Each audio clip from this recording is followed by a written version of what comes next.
السلام عليكم ورحمة الله وبركاته. اهلا بيكم يا حبايب قلبي في فيديو جديد. النهاردة الفيديو ده بناء على طلب استاذة ميرو على طريقة توصيل الخيط اللي انا نزلتها قبل كده. فاتمنى الفيديو يعجبها وتستفاد منه وتستفادوا انتوا كمان منه. مش طالبة منكم اي حاجة غير دعوة حلوة بس من قلبكم، ولو الفيديو عجبكم وحابين تعملوا لايك هكون مبسوطة جدا جدا. وكمان لو حابين تشوفوني تاني اعملوا لي سبسكرايب للقناة وفعلوا زر الجرس. نبدأ بقى مع بعض. دي الحاجات اللي انا هستخدمها، الخيطين اللي احنا عايزين نوصلهم ببعض، وهستخدم النهاردة ابرة التنظيف. ايوه، ابرة التنظيف، مش هستخدم حاجة غيرها. بصوا بقى، بعمل الخيطين كده على شكل زائد، علامة الزائد، وبجيب الخيط الكافيه كده الناحية دي، وبجيب الخيط النبيتي الناحية دي، يعني بضم الخيطين على بعض، كل خيط على اللون بتاعه. هعيدها لكم مرة تانية. بجيب الخيط الكافيه كده وبحط الخيط النبيتي علامة زائد بالظبط. بجيب الخيط الكافيه على الكافيه، والنبيتي بضمه على الخيط النبيتي الطويل بالشكل ده، وده اللي هيكون الشكل النهائي بتاعنا. تمام. بجيب بقى ابرة التنظيف وادخل كده الخيط النبيتي في الابرة،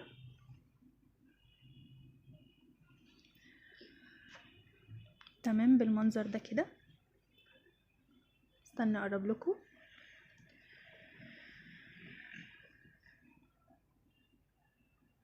بصوا، بخلي الطرف الكافيه ده زي ما هو كده، وببتدي بقى ادخل الابرة في قلب الخيط نفسه بطريقة سهلة وبسيطة خالص. بصوا، بمسك كده الخيط وبإبرة التنظيف كده اقوم مدخله الخيط في قلب الخيط نفسه. يعني شايفين يعني بدخل الخيط في قلب الخيط نفسه، هو كده كده مش هيبان لان الخيط نفس اللون.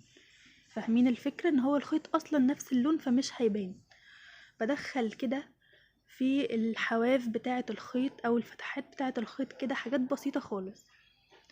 براحتك بقى، يعني طول الخيط ده او قصره ده براحتك انت. يعني انا بحب ان انا اخليه كده، يعني ايه، لا طويل قوي ولا قصير قوي عشان ما اهدرش برضو الخيط. تمام. بصوا، بدخل كده بالراحة خالص. وعلى فكرة كمان يعني ده مش خيط تخين، ده خيط يعني وسط، بيدخل كمان في الخيط الرفيع، يعني ما تخافوش. بعد ما بدخل كده شوية حلوين ببتدي بقى اشد الخيط كده. بصوا، بشد وبيتكون معايا. بصوا الكلكعة البسيطة دي ببتدي افردها، بيتفرد معايا بكل سهولة. بصوا بالمنظر ده كده، ومش بيكون باين زي ما قلتلكوا، هو كأنه خيط واحد علشان هو نفس اللون، فما بيكونش فيه فرق. شايفين؟ طبعا الطرف اللي فاضل ده هقصه عادي بالمقص بعد ما اخلص. هجيب بقى الطرف الكافيه وبرضو ادخله بإبرة التنظيف بالشكل ده كده، وبرضو اعمل نفس الفكرة، ادخل الخيط في قلب الخيط نفسه بالشكل ده. بصوا، الخيط بيطلع معايا عادي، ما تخافوش، الموضوع سهل جدا وبسيط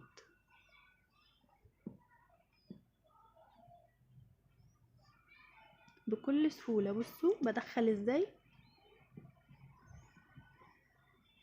بعد ما بدخل شوية حلوين برضو بشد. بصوا اتكون معايا برضو كلكوعة كده صغيرة، بفردها مفيش اي مشاكل. اول ما بتتفرد خلاص.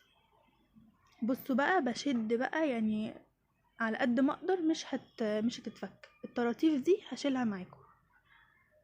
معلش المقص كان كبير شوية عشان بس ما لقيتش المقص الصغير، فما كنتش عارفة اتحكم كمان فيه قوي يعني. بصوا بالشكل ده. شدي بقى.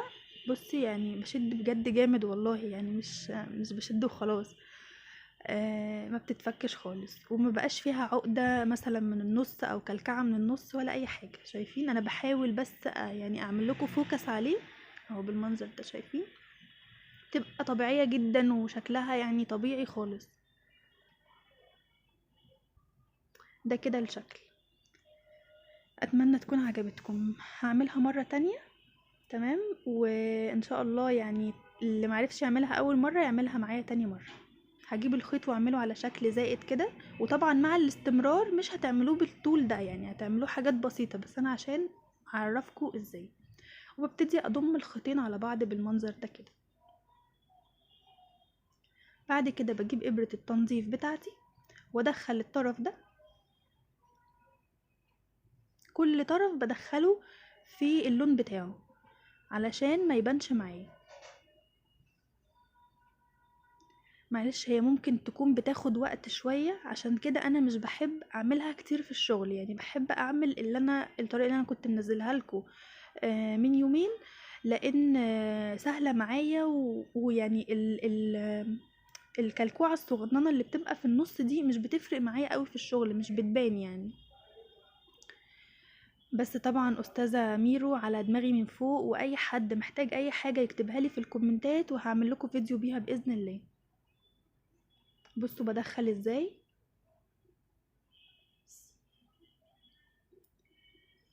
بدخلها كده بكل سهولة وكل بساطة، على حسب بقى ما انت عايزة زي ما قلتلك. بعد كده بشد الخيط عادي خالص. بصوا بدخل الخيط كده في قلب الخيط نفسه، وده زي ما هو. ببتدي ادخل كده واسحب بالراحة خالص. شايفين بالشكل ده. بصوا لو اتكونت الكلكوعة دي مسافة، بصوا ما بشدها خلاص يعني بتتفرد معايا بالشكل ده كده. سهلة وبسيطة. باجي للطرف التاني وبرضه اقوم مدخلاه بإبرة التنظيف، وهتبقى احسن كمان لو إبرة التنظيف بتاعتك يعني يعني ايه فيها بصوا يعني فيها سن من قدام كده، هتبقى اسهل كمان معاكم. ببتدي ادخل كده.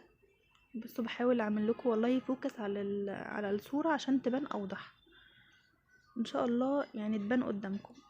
وبدخل كده بالراحة خالص.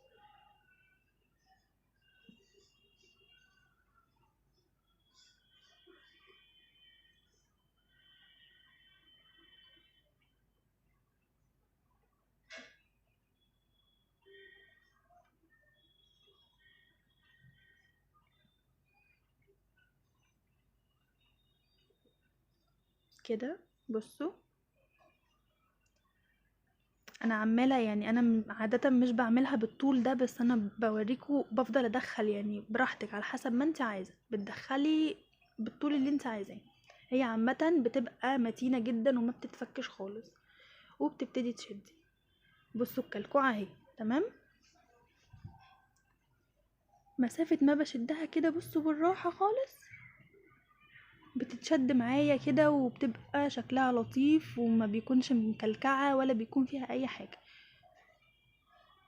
اما بقى بالنسبة للطرفين اللي ظاهرين دول هيتقصوا بالمقص عادي جدا، برضو قصوهم لحد الاخر خالص، بس انا حقيقي ما كنتش عارفة اتعامل بالمقص ده عشان كبير قوي على الخيط. فقصوهم كده على قد ما تقدروا، حقيقي مش هتتفك. وشدوا بقى، شدوا جامد كده جامد جامد، مش هتتفك لو عملتوا ايه. شايفين؟